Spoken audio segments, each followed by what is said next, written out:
നമുക്കിപ്പോൾ ക്ഷേത്രങ്ങൾ, പള്ളികളോ മോസ്കുകളോ ഒന്നും ആരും ഗവൺമെൻറ് ഏറ്റെടുത്ത് നടത്തുന്നില്ല.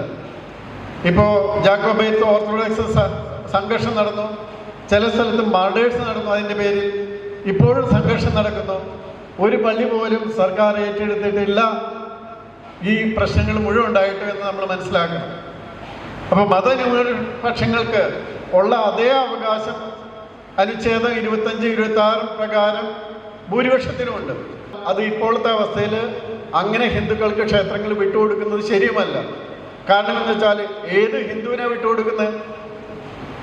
അത് ഹിന്ദുവിൽ എത്രയെല്ലാം ജാതികൾ ഇപ്പോഴും നിലനിൽക്കുന്നു.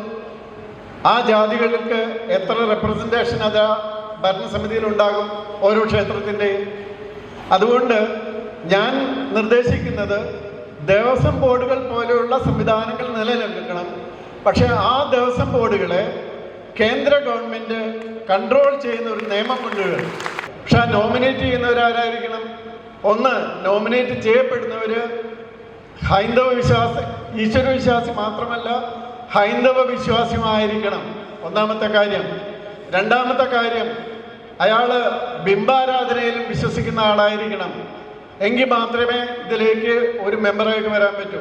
ഇനി നോമിനേറ്റ് ചെയ്യുന്ന MLA-മാർക്കുണ്ടാകുന്ന അല്ലെങ്കിൽ മന്ത്രിമാർക്കുണ്ടാകേണ്ട കണ്ടീഷൻ എന്താണ്?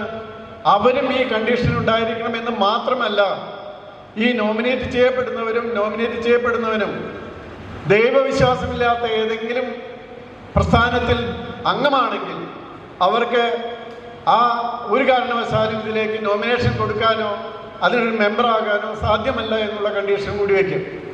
അപ്പം അങ്ങനെ വരുമ്പോൾ അതോടുകൂടി കമ്മ്യൂണിസത്തിൻ്റെ ഇതിലുള്ള പ്രസക്തി ഇല്ലാതാകും.